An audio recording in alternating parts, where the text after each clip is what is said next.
Ninguém melhor para representar do que o sabiá. Quem não tem lá seu canto encantador, a sua cor a deslumbrar, mas é o que representa. Nem de longe quero pensar em não desfrutar essa tal liberdade que, com a maturidade, nos traz outras prioridades. Aí, com todas as análises que podemos pensar, tens como resultado bem assim para falar, com toda a beleza e conforto que o canário tem, ainda é melhor a ousadia e liberdade do sabiá que nos convém. E por isso, precisamos voltar para avisar aos outros canários como é bom voar. Pedro Ferreira da Silva, que é o meu entrevistado de hoje, e essa poesia, ela se encontra no livro O Jovem na Sociedade Contemporânea, Conhecendo o Caminho das Drogas, de Pedro Ferreira. Meu querido Pedro, satisfação imensa em receber você na minha sala de visita, minha sala de entrevistas, que é como se fosse a minha casa. Revê-lo mais de 10 anos depois que nos vimos da última vez, já vai fazer praticamente 10 anos, é uma sensação, um misto de poesia, de literatura, de empoderamento e de cultura. Muito obrigado por você ter vindo ao Pedro Henrique Entrevista. Boa noite. Boa noite. Eu só posso agradecer, estou envaidecido com o convite, e só posso agradecer o mesmo por conta da nossa amizade. Lembro-me bem do tempo em que a gente teve lá os nossos papos, Sim. por caminhos de outros amigos em comum, mas é sempre uma honra poder estar presente no programa, para poder falarmos sobre cultura, falar sobre conhecimento, tentar, né, mostrar um pouquinho do caminho do que é essa questão da nossa cultura. Essa nossa cultura, rapaz, que aqui no nosso país, ela, sei lá, parece que não é bem vista. Talvez não seja bem trabalhado, como deveria. A gente percebe que os nossos governantes, eles não têm, que me perdoem aqueles que fazem, né? Porque eu tenho Verdade. amigos que estão na máquina pública e que fazem pela cultura. Sim. Mas a grande maioria não faz. Então, assim, eu sou um produtor independente, eu já escrevo há pelo menos 20 anos. Hoje eu estou trazendo para apresentar para você em primeira mão o meu livro Importunação Sexual, que é o meu 65º título, ou seja, já tem uma trajetória bem bacana aí, são diversos títulos. E assim, para você ter essa ideia, com relação à ajuda, nunca tive. Ou seja, a gente tem que buscar os caminhos, né? Sim, é buscar verdade. os sonhos. E hoje você não consegue viver de literatura, você não... Muito difícil, né? Sim, sim. Então, assim, preciso desenvolver e administrar o tempo entre o meu trabalho, minha atividade fim, e os meus poemas, as minhas crônicas. Sim. Então, você citou aí uma poesia onde a gente fala da nossa liberdade, onde a gente não deve deixar que ninguém possa tosá-la, né? Sim. E a questão... Não podemos deixar ninguém cortar as nossas asas. Exatamente. E bem dito na poesia, a questão do sabiá e do canário. A maioria dos canários são presos pela beleza da cor e pelo seu canto, né? Que encanta de fato, mas a liberdade do sabiá é incontestável. Então, ou seja, nós precisamos conquistar a nossa liberdade e, como diz na poesia, nós precisamos voltar e avisar para todos os canários dessa tal liberdade que ela não tem. Que é importantíssimo, né? Não tem tamanho. Pedro, vou fazer uma pergunta aqui. É interessante que são dois Pedros, né? Pedro Henrique e Pedro Ferreira. Né? Eu tenho coincidência de ter alguns amigos do mesmo nome que o meu, e você é um deles, com certeza. Quando você começou a escrever, né, qual foi assim? O que te motivou a começar a escrever? O legal é que para todas as entrevistas vem essa pergunta. Rapaz, no nosso dia a dia, dá para se escrever muitas coisas. O teu dia a dia, ele desenvolve de uma tal forma que qualquer um pode escrever. Mas lá atrás, nos anos 2000, terminando a faculdade, aquela questão de você ter que pesquisar muito, né? Muitos trabalhos, no final do curso tem aquele TCC. Então, isso foi um dos starts para que eu pudesse me voltar mais para a escrita. A gente tem aquela coisa desde pequeno, né? De molecote, adolescência, de estar escrevendo uma linha ou outra, guardando. Sim. Então, assim, com o tempo você só desenvolve, né? Amadurece mais a ideia e vai buscando, né, o conhecimento para que possa desenvolver Qual foi o teu primeiro livro? Rapaz, foi o Desabafo Sem Demagogia. E se você me permite dizer, eu estava numa entrevista há um tempo atrás, agora há pouco tempo, e me fizeram essa pergunta. E tu acredita que deu um branco? Eu não consegui lembrar do nome. Do livro? Desabafo Sem Demagogia. Que bom que você lembrou do meu programa. Poxa, não é?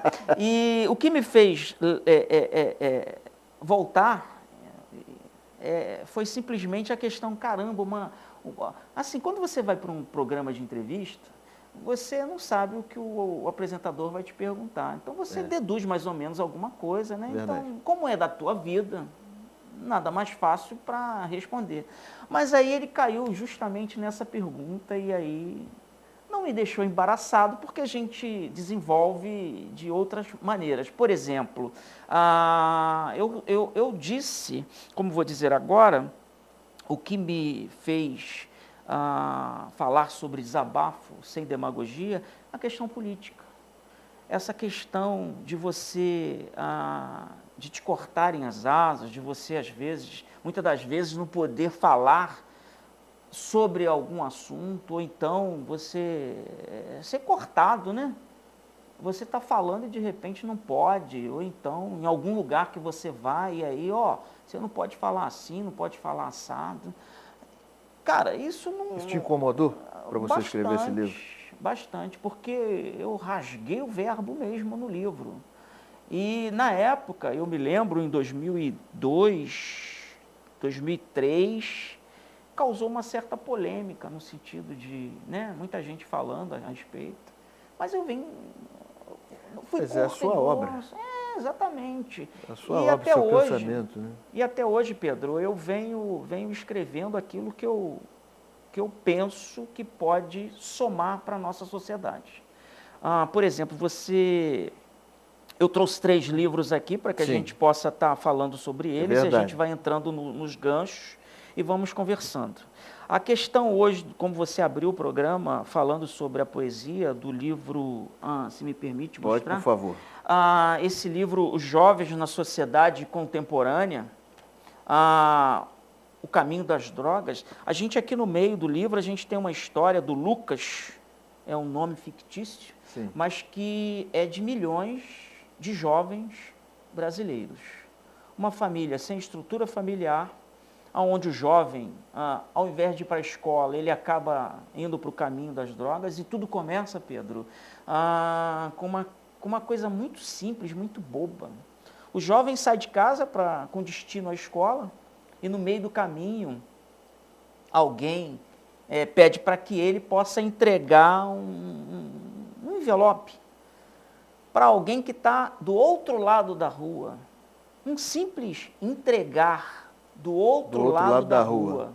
Ou seja, alguns passos. E para isso, nessa história, para que a gente possa movimentar o contexto, esse garoto ganha R$10 para comprar um lanche na escola. Rapaz, ele vai todos os dias para a escola com uma condição zero no bolso, né? Porque o pai e a mãe trabalhando não tem como... Não tem como sustentar. Exatamente. Essa vontade de comer um bolinho, um refrigerante. E aí, só para entregar um envelope do outro lado da rua, ele ganha R$10. R$10, ele também provavelmente não deve ter Se apercebido que seria, né? Sim, na inocência de criança, Sim. né? 12, 13 anos. Cara, e daí vem a história, porque ele gosta daquilo, dos 10 reais. No dia seguinte, ele tenta passar pelo mesmo caminho para saber se consegue Mais 10. mais 10 reais. E aí, aos seus 19 anos de idade, ele já passa a ser... Eu dei um nome para ele, né? Por ele Sim. fazer parte de uma comunidade, QQ, de quero e quero. Ele passou a querer mais e mais e mais.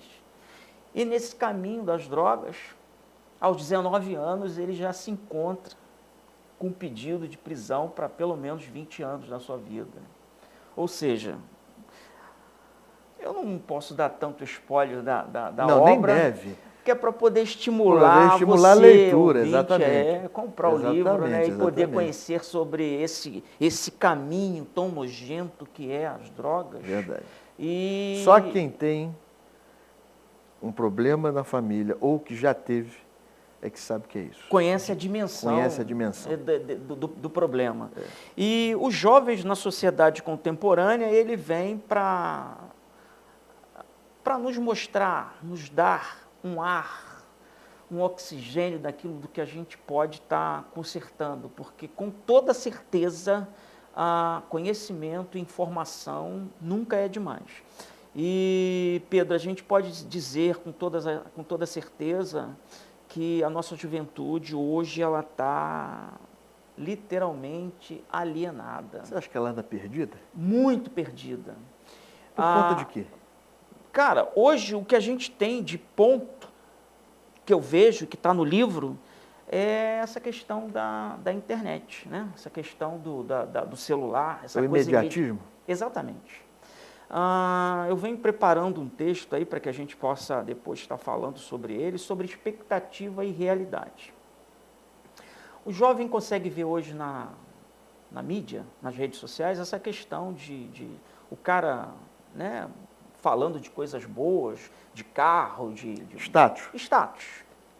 E aí, essa expectativa com relação ao que é a realidade é muito tempo. Só que o jovem não consegue enxergar isso. Até mesmo os mais adultos, né? Que o jovem eu compreendo de 12, 13, até os seus 30 anos de idade. É o que relata o livro. Pelos organismos internacionais, a faixa da juventude ela vai dos 14 aos 29. Então, e tudo isso compreende, né? Aquela questão que eu tenho uma coisa bem interessante. Rapaz, a vida a gente pode classificar ela em 3 níveis, 3 etapas, 3 ciclos. Sim. Que seria de 0 a 25, que é aquela questão de você formar, criar, né? Você interagir e daí você construir.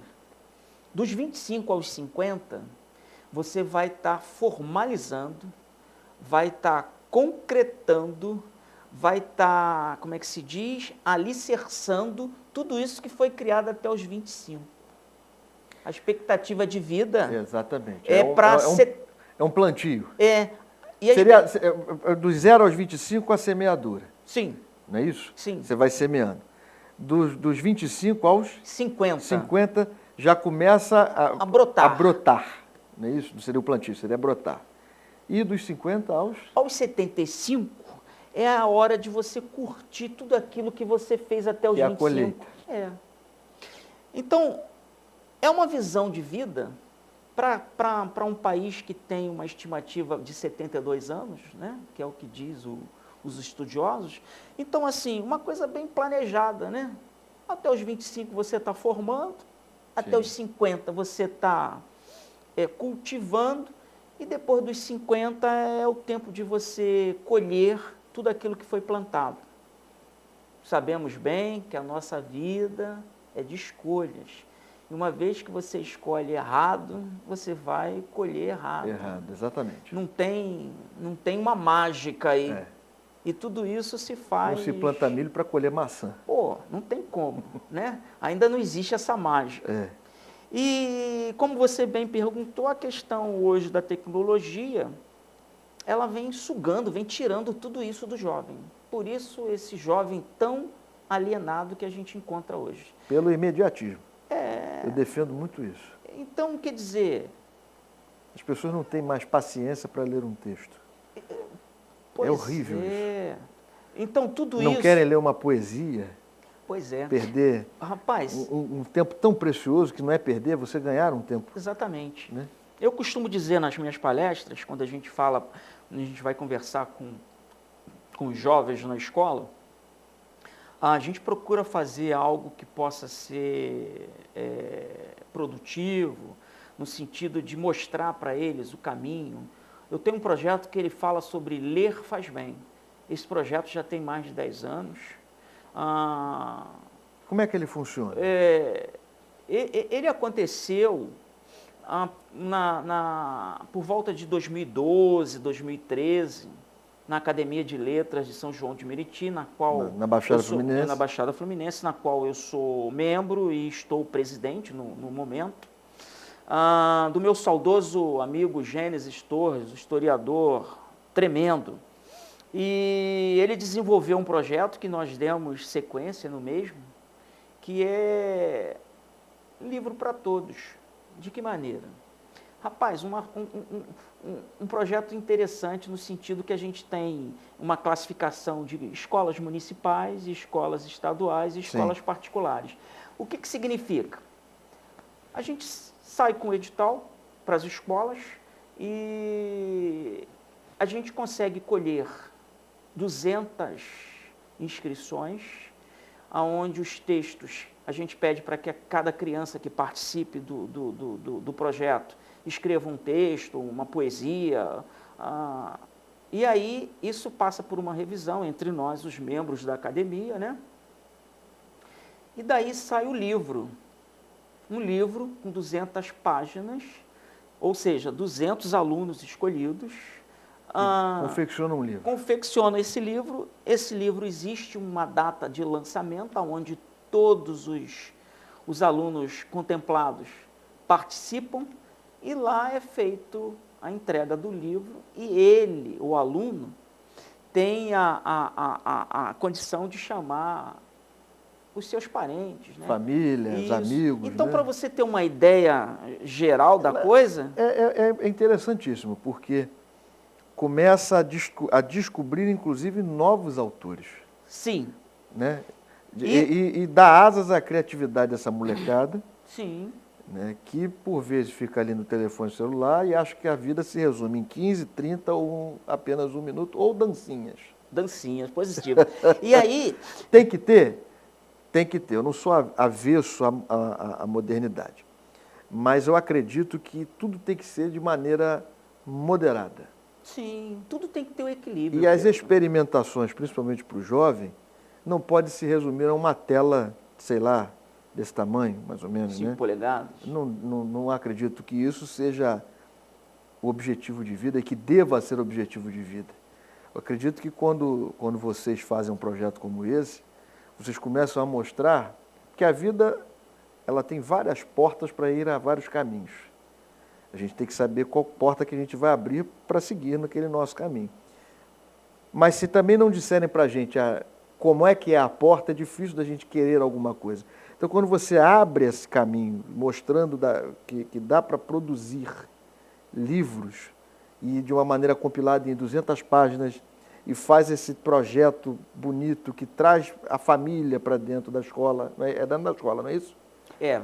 Então, para dentro da escola, que é outra questão difícil hoje de você ter a família dentro da escola, mas para algo positivo de produção daquela molecada que de repente nem saberia, não teria noção que poderia produzir aquilo, é fantástico na minha concepção. Então, de todo esse contexto, tem o que eu ainda considero mais bacana, que é o pós-edição. Ainda tem um pós? Tem. Sabe por quê? Dentre todos os textos que você recebe, você consegue ver ali relatos que aí um psicólogo entra em ação. Você está me entendendo?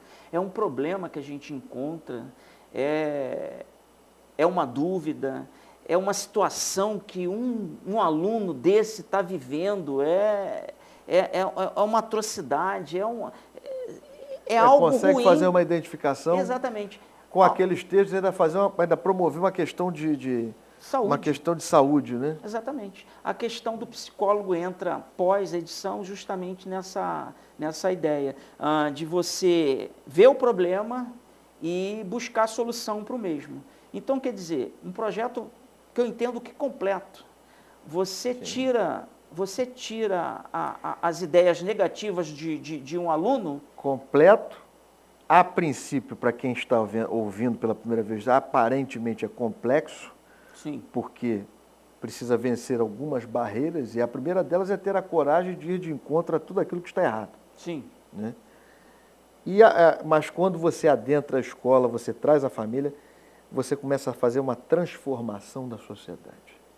Eu já estou indo na frente do que você está dizendo. São pequenos gestos de coragem que transformam a sociedade. Então, colocando um adendozinho ao que tu está falando, a minha campanha que fala sobre um gesto de carinho gera uma onda sem fim, essa campanha tem por intuito tentar mostrar que nós precisamos a todo momento ter esse gesto de carinho um com o outro. E aí a questão de você buscar que nada é menos que você tentar dividir aquilo que você tem. Esse teu conhecimento, a gente pode dizer aqui agora, assim, o que eu conheço somado ao que tu conhece, caramba, vão ser 2 conhecimentos, né? Sim. Então, a gente vai estar dividindo para somar.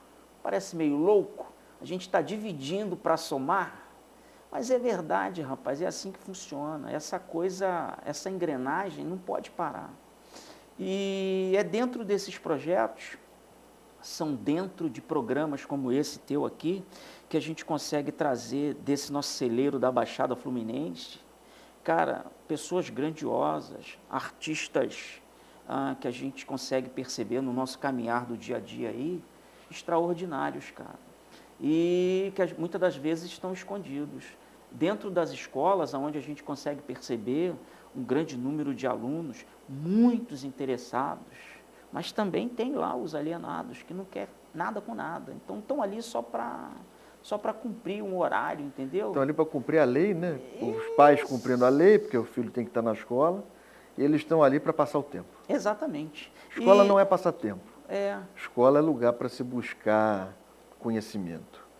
Mas também, eu não sei você, Pedro, talvez falte nas escolas, e eu não tô culpando os diretores, não, porque isso é sistêmico, buscar mecanismos que a escola seja mais atrativa também para os alunos, inclusive para esses que são alienados. Por exemplo, eu bato muito na tecla que a gente não tem. Eu tive aula de técnicas comerciais. Sim. Quando... Educação moral e cívica, coisa que não tem hoje. Eu acredito que isso hoje não esteja mais no currículo. Não está na grade mais.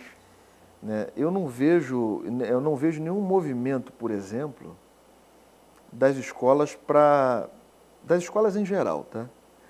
E aí a gente vai para a escola pública, que é onde deveria acontecer com mais frequência pela quantidade de dinheiro que se tem para investir através do Fundeb. Por exemplo, para cuidar do audiovisual, para despertar nessa molecada que ao invés de ficar no 30, 20, 40, sei lá, 1 minuto, que ela pode, logicamente com um professor, com um orientador, alguém que faça a diferença ali, né, que seja um bom profissional, que ela pode, por exemplo, descobrir riquezas e belezas daquele bairro que ele vive. Não se tem isso. Então, o que se tem? A dancinha, que eu vou sempre falar da dancinha. Dancinha que é para viralizar. Viralizar o quê? O que é viralizar? Às vezes, a gente que trabalha no ambiente de internet, eu entendo que viralizar para mim não é a quantidade de views absurdos de uma coisa inócua, como uma dancinha de 30 segundos. Viralizar para mim é você produzir o conteúdo e aquilo transformar a vida de alguém de alguma forma positiva. Isso é viralizar. É o viralizar do bem. O que nós temos hoje é o viralizar do mal. que é o viralizar do mal? Todo mundo quer ser famoso a qualquer custo. E aí entra naquela questão que você falou, até em referência ao seu livro, que trabalha sobre a juventude, do status. Às vezes eu fico perplexo como as pessoas buscam viralizar com bobagem. Então, Pedro. Né? E não consegue. E em viralizando, e aí tem um detalhe, porque para a gente entrar no ambiente internet e produzir conteúdo, a gente tem que estudar um pouco. Muitos viralizam, mas depois não conseguem fazer mais nada, porque não tem cultura. Porque aquilo ali é vazio. Não tem uma continuidade. Não é igual o Pedro, que tem 68 livros, né? 65. 65 livros. Então, esse imediatismo, ele provém dessa coisa do... Sabe aquele ditado de 15 minutos de fama? Que às vezes... agora é 1 minuto. Então, o que acontece? A gente pode cair aqui no meu livro Tricotomia, quando a gente fala sobre corpo, alma e espírito. Nesse livro tem uma pergunta. Nós, hoje, estamos preocupados com a questão do status, com a questão de viralizar, com a questão se eu estou bem, se eu estou assim, se eu estou assado, né? Nada contra, mas eu sou da velha guarda, né? Mas hoje você vê que o homem tem essa questão hoje de fazer a sobrancelha, de mexer nos olhos, né? Como eu estou te dizendo, nada contra. Eu sou da velha guarda. Eu não mexeria, eu não colocaria um brinco. São coisas assim que eu vejo que... E dentro do livro, Tricotomia, a gente vem falando muito sobre isso. Hoje, a grande maioria dos indivíduos estão preocupados com a sua beleza externa, estão preocupados com o seu status, e estão esquecendo a sua parte espiritual. Aí vem a pergunta do livro. Todos nós sabemos que estamos aqui de passagem, né? Que nós vamos um dia morrer e vamos ter que prestar conta ao nosso arquiteto do universo. E aí? O que a gente tem feito pela parte espiritual para que essa conta fique menor quando nós tivermos que pagá-la? E a gente consegue entender que, na maioria das vezes, os indivíduos não estão preocupados com isso. Então, assim, hoje, essa coisa do viralizar, o cara está preocupado com o que ele pode fazer, né, para ganhar hoje. Ele não está preocupado com amanhã. E a questão de planejamento, estratégia, para que você possa manter essa tua viralização, é complexa. Porque você precisa ser esse camarada que consiga criar a todo momento. Então, assim, eu vejo dois níveis. O cara que copia e o cara que cria. Eu sou um criador. Então, eu não fico na dependência de que você crie alguma coisa para que eu possa...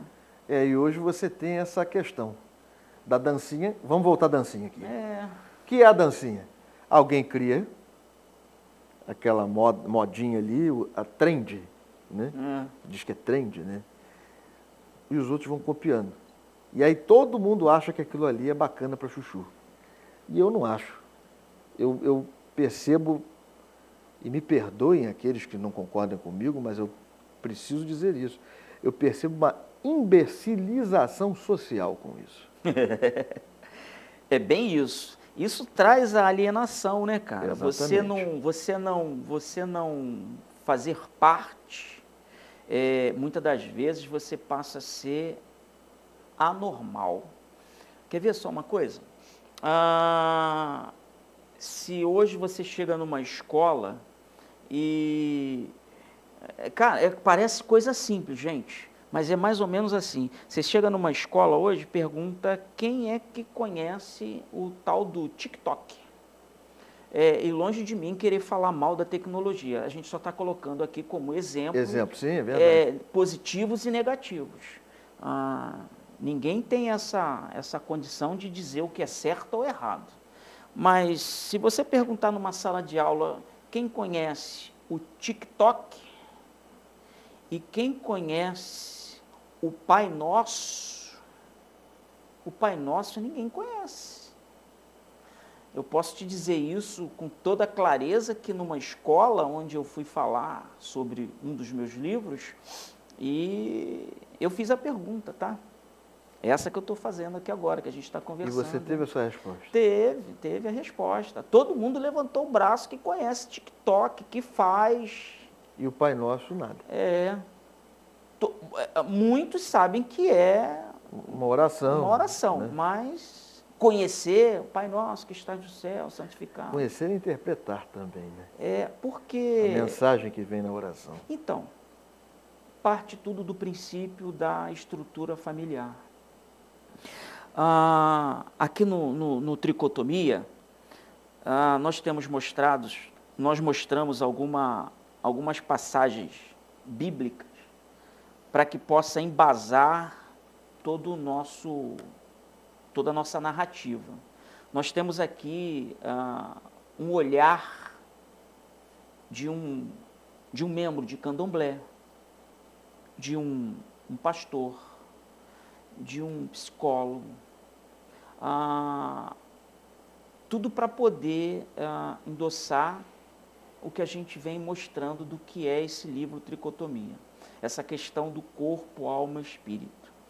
A tecnologia hoje está tão avançada e nós não estamos ainda preparados para o que vai acontecer agora, nesses próximos 7, 8 anos aí para frente, 2030, a gente vai ter revelações aí grandiosas.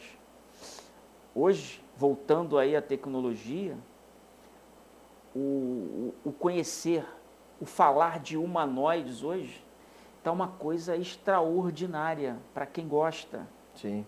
E inteligência artificial, inclusive, vou usar um termo da moda, né? A inteligência artificial hoje é o hype das conversas, né? Vamos lá. E hoje os cientistas já estão preocupados com essa questão da inteligência artificial. Por quê? Exatamente. Para a gente voltar um pouquinho, vocês fazerem análise do que a gente está conversando, o filme Eu, Robô, ele mostra um dos robôs que consegue ter sua autonomia. E não foi implantado, não. É que a inteligência artificial está de uma maneira hoje que ela está surpreendendo os próprios. Ele cria consciência. Exatamente. E hoje já existe a preocupação de que a inteligência artificial cause esse dano. Porque aí você estaria criando aquilo que seria uma ferramenta passa a ser um problema. Um problema e passa a ser um organismo autônomo. Então. Com capacidade ilimitada. Exatamente. Porque aí, olha o nível de produção humana. A dimensão que isso está tomando. É o homem tomando. brincando de Deus. Nós estamos vivendo uma fase que o homem está brincando de Deus. Sim, sim. E isso vem tomando... Interessante, só para complementar. E falavam isso da medicina. Exatamente. O homem está brincando de Deus pela medicina. Não, é a tecnologia. Sim. Isso vem tomando uma dimensão grandiosa, tamanha, que uma vez que ficar insustentável a questão do controle, é onde vai causar os danos. Então, hoje, eu lembro que lá na década de 2000, 2005, a gente via filmes, 2012, 2020, hoje a gente já consegue ver algumas telas aí falando de 2050, 2060, então quer dizer... A coisa está ficando palpável. Exatamente. E aí, a gente está chegando lá, que a gente via no passado. A questão humana está ficando, vamos dizer assim, meio que banalizada. Pedro, você está lançando um novo livro que é o Importunação Sexual. Sim. Né? É uma obra nova que, como todas as suas obras literárias, botam a gente para pensar bastante. a que se destina esse livro e o porquê que você começou a escrever sobre a importunação sexual? O que está te incomodando para você escrever e a gente começar a pensar nessas coisas aqui com relação à importunação sexual? Já que a gente vem falando da tecnologia, do imediatismo, e todos os seus livros têm muita conexão com tudo isso, né? Sim, a questão da importunação, tudo que é demais atrapalha, né? A vida precisa de um equilíbrio. E na importunação sexual, o nome, o título, é para mostrar a grande quantidade de problemas que a gente vem vendo com relação às nossas mulheres. Gente, feminicídio, essa questão da importunação, tanto moral quanto sexual, está tomando um caminho que parece não ter controle. Aí um dos pontos que a gente consegue enxergar, por exemplo, essa tal medida protetiva. Tem muito que avançar com relação a isso. Essa medida protetiva, ela não sai de imediato,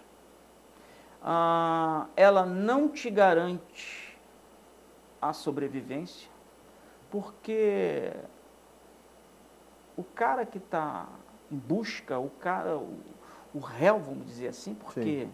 O agressor. O agressor, melhor dizendo. O agressor, ele não está nem aí para essa questão da medida protetiva. E isso é algo que a gente ainda precisaria avançar muito, né, para poder mudar o contexto da nossa sociedade. Por que me levou a escrever sobre a questão da importunação sexual? Precisamos dar um basta, né? A gente tem percebido aí, durante a semana, 2, 3 mulheres sendo mortas, rapaz, e por coisas... Por banalidade, né? Exatamente. Nós precisamos criar Primeiro, eu entendo que a gente precisa criar uma cultura de paz. Nós estamos vivendo uma beligerância muito grande no falar e no agir, né? Isso começa na escola, você tem que começar a ter a cultura de paz na escola. A questão do respeito ao feminino como um sagrado, porque eu não sei se em determinado momento da humanidade, para a questão da equiparação dos homens serem iguais às mulheres, eu vejo muitos homens com uma tendência de dizer, eu não queria tanto isso. Aí parece que se pesou isso e a gente deixou de olhar a mulher com aquela figura bonita do sagrado feminino. Sim, sim. Né? Da musa, você como poeta, da musa das poesias. E o que eu vejo? Eu vejo a banalização da violência. E essa banalização da violência, ela é um câncer na sociedade. E como é que a gente extrai um câncer dessa forma, um câncer dessa magnitude? Eu acredito que é com a cultura de paz. Não adianta medida protetiva, realmente, porque o agressor não está nem aí. E talvez até uma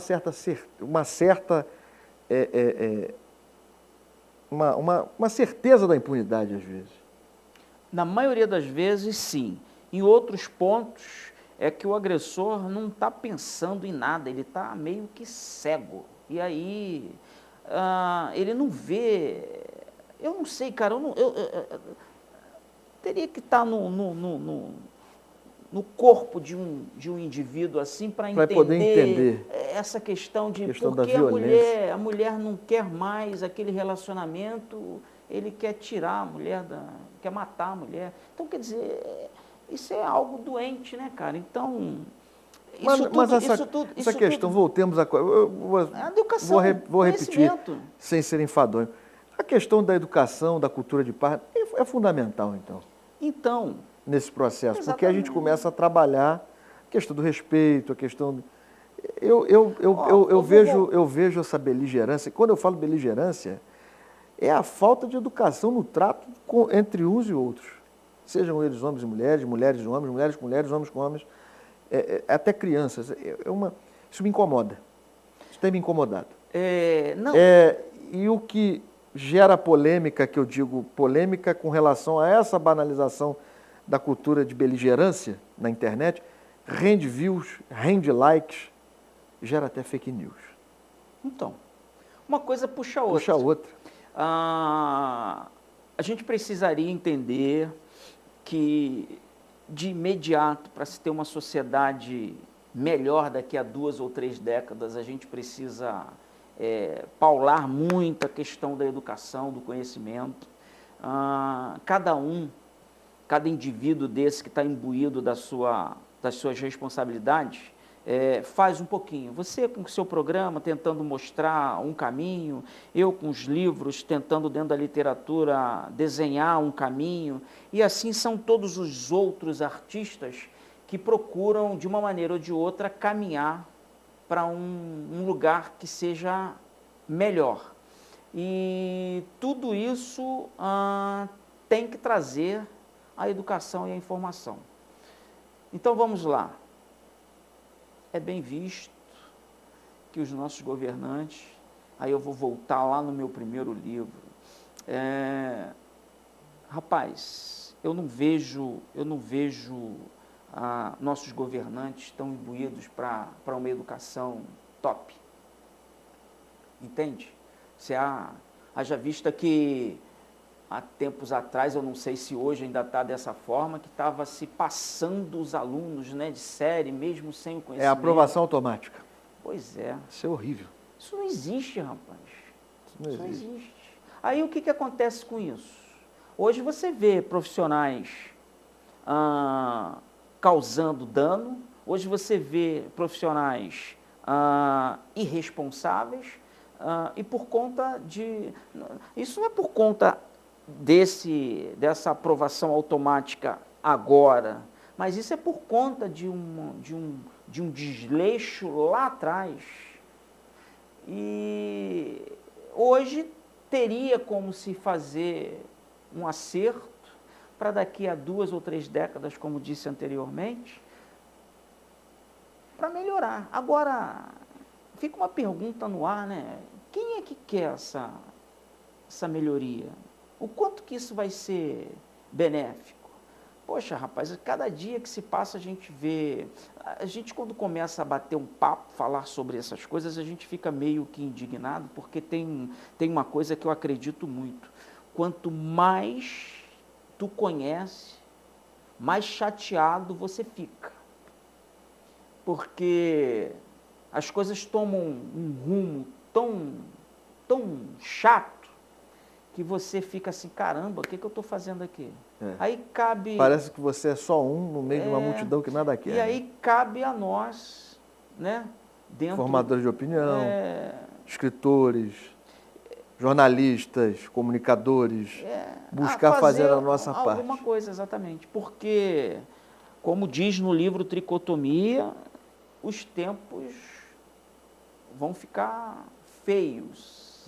E a gente não tem muita coisa bela para apresentar. E aí, isso tudo por conta de nós mesmos, né? Porque quando você não entende, ou quando você se fecha, não abre a boca, né, para falar, ou para pleitear aquilo o que é teu de direito, né? Você vai deixando o outro tomar o seu espaço. Exatamente. E aí, num caminhar a longo prazo, você vê o que nós estamos vendo aí hoje. Uma sociedade, né, carente, uma sociedade sem conhecimento, uma sociedade pobre de espírito, uma sociedade que não busca a questão da empatia. Você está entendendo? Então, assim, meus 2 projetos que eu tenho, e com muito orgulho, um que é o projeto Ler Faz Bem, que a gente tenta mostrar e buscar os nossos jovens para que possam ler, escrever e buscar, e a nossa campanha, um gesto de carinho, gera uma onda sem fim. Tenho certeza que não vou mudar nada, mas tentamos e buscamos É a história do fazer beija-flor no incêndio. Exatamente, fazer Aquela a fábula diferença. do beija-flor no incêndio. Então, assim, eu tenho que me preocupar com os nossos jovens que estão alienados, que a gente ainda tem uma maneira, tem um jeito de resgatá-los, tem um jeito de mostrar que muda as coisas, que dá para mudar, né? Então, quer dizer, os livros são sugestivos, e se você me permite, aquele que se interessar por um dos títulos aí, é só entrar em contato comigo, no telefone 021 9 7047 4053. Mas está passando na descrição aqui embaixo. Então tá ótimo. Está passando na descrição. Esse número é o WhatsApp e me ligando a gente com certeza... Você tem Instagram? Tem. Qual é o Instagram? Vai passar aqui embaixo também. Vai. Mas quero que você fale. É @Silva Pedro Ferreira. Legal. Entrando em contato, eu com certeza mando o livrinho, autografado, sem custo de frete, porque eu mando para todo o país, ou até mesmo para ver, às vezes fora do país, que eu tenho alguns amigos, né? Itália, Espanha, Portugal. Eu sou um membro da Academia de Portugal, que aqui no nosso país existe o ANALAP, Núcleo de Academia de Letras de Portugal, no qual eu faço parte. Dentre alguns outros títulos que tenho, eu sou embaixador da paz aqui no Rio de Janeiro. Que coisa boa. Tudo é por conta dos projetos, de programas como o teu, que na divulgação acabam conhecendo o escritor, acabam conhecendo essa vértice que é importante.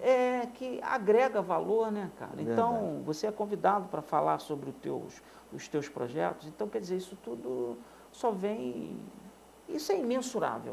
Agora, eu quero inaugurar uma onda aqui, dentro do programa Pedro Henrique. Eu quero um presente seu, para a gente dar para a nossa galera. Não do Pedro Henrique Entrevista, mas do Alô Você, da emissora Alô Você.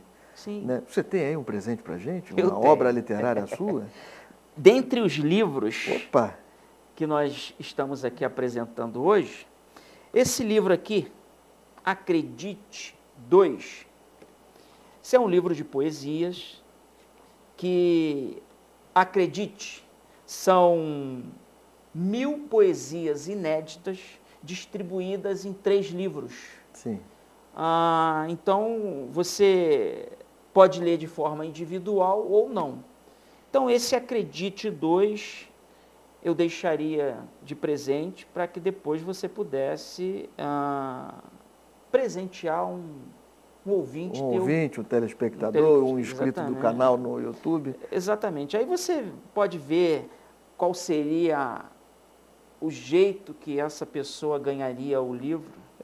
E se me permite, se puder depois ter o encontro, a gente sim, faria é importante. um autógrafo. É importante. Para que a pessoa pudesse estar recebendo o livro. Vai receber aqui, vamos fazer o seguinte, vai receber aqui nos estúdios da Alô Você, no programa Alô Você. Que bacana. No programa Alô Você. A gente vai, dia de sábado, é ao vivo, e a gente faz a entrega, e você assina e participa, inclusive, no dia do programa Alô Você. Meus amigos e minhas amigas, está pensando que acabou? Ainda não acabou, não. O Pedro recebeu agora recentemente um título de cidadão honorário da cidade de Mesquita. É isso? Sim, sim. Dia 9 agora passado, eu fui homenageado na minha cidade com uma honraria máxima, né?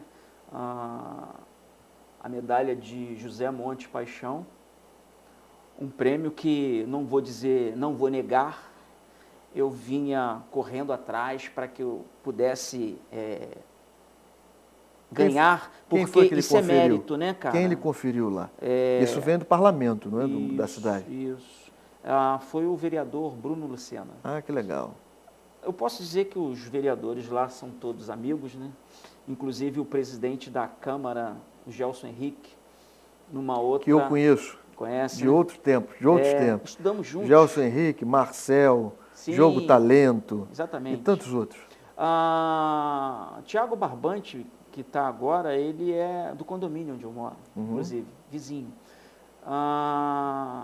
Gelson Henrique, há alguns meses atrás, me honrou com uma moção no sentido de tentar mostrar, né, o caminho da literatura para os demais, principalmente para os jovens, porque eu tenho essa vertente comigo. Eu acredito muito no potencial dos nossos jovens. Dentro do meu comércio, a todo tempo, os contratados são jovens, para que eu possa ensinar.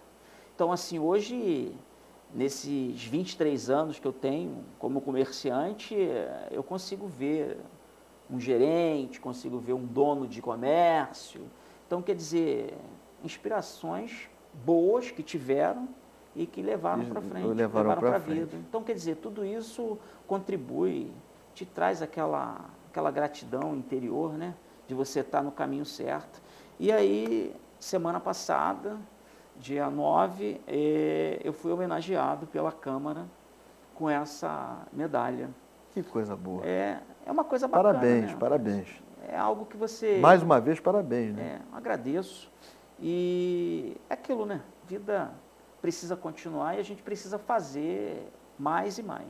Não devemos parar. Você tem alguma agenda aí de autógrafos, de lugar que você vá nesse mês ainda?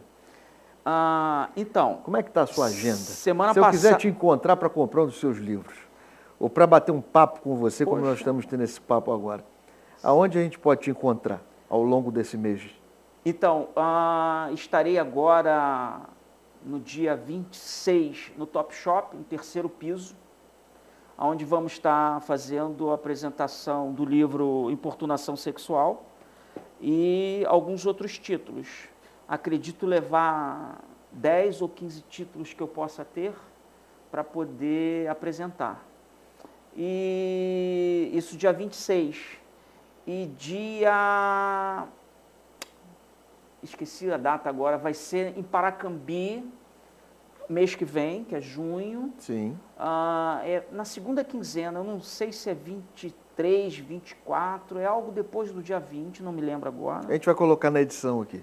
A Feira Literária de Paracambi, na qual já participo, essa é a 4ª edição, então eles vêm chamando, né, os escritores.